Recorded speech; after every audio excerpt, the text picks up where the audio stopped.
Howdy, ici Pichy. Ouais, c'est pas Glitch. Elle a pris ses vacances pour le 31. Bref, nous sommes de retour pour des légendes urbaines. Désolée, j'ai raté les 2 dernières. Mais je vais me rattraper avec celle-ci. Donc, si je me trompe pas, on est en décembre. Donc, j'ai eu la merveilleuse idée de faire une vidéo sur Yuki Onna, légende urbaine que j'apprécie personnellement. Yuki Onna est décrite comme une belle femme, grande, avec de longs cheveux. Sa peau est inhumaine, blanche, quasiment transparente. Elle est peu visible dans un paysage de neige.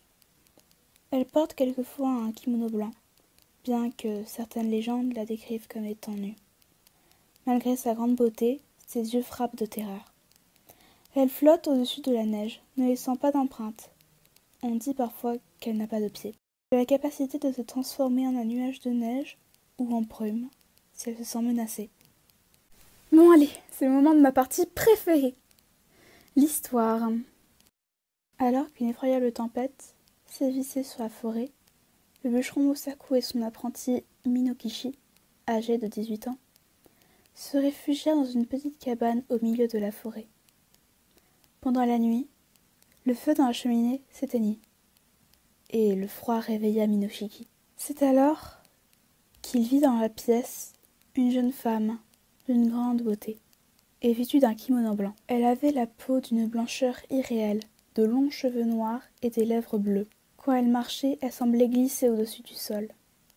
Elle se pencha sur le vieux bûcheron et lui souffla son haleine glaciale au visage. Puis, elle se retourna vers le jeune homme, qui était tétanisé par la peur.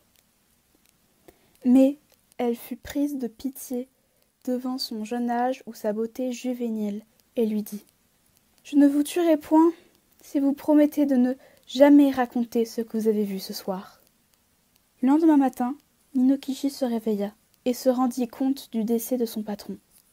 Mais il n'aurait su dire si, pendant cette terrible nuit, il avait rêvé ou pas. Plus tard, le jeune apprenti rencontra une jeune fille fort belle qui se nommait Oyuki, Yuki signifiant neige, et qu'il ne tarda pas à épouser. Ils eurent de nombreux enfants et passèrent de merveilleuses années ensemble. Un jour, alors qu'il la regardait coudre, il lui raconta l'histoire de cette étrange nuit où il avait rêvé ou réellement rencontré la Reine des Neiges.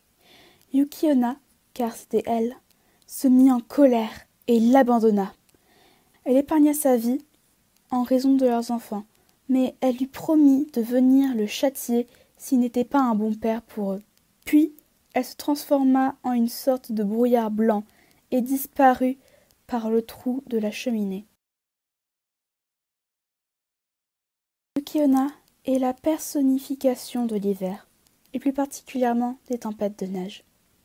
Jusqu'au XVIIIe siècle, elle était considérée comme cruelle, tuant des personnes innocentes, les faisant mourir de froid, leur aspirant le sang ou leur énergie vitale, comme un vampire, un succube, etc. Comme l'hiver et la neige qu'elle représente, Yuki Onna a un bon côté.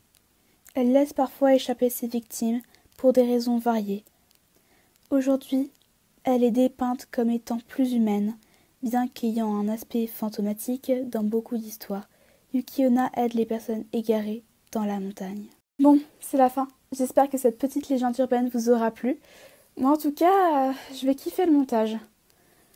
Bon, bonne soirée et bon 31.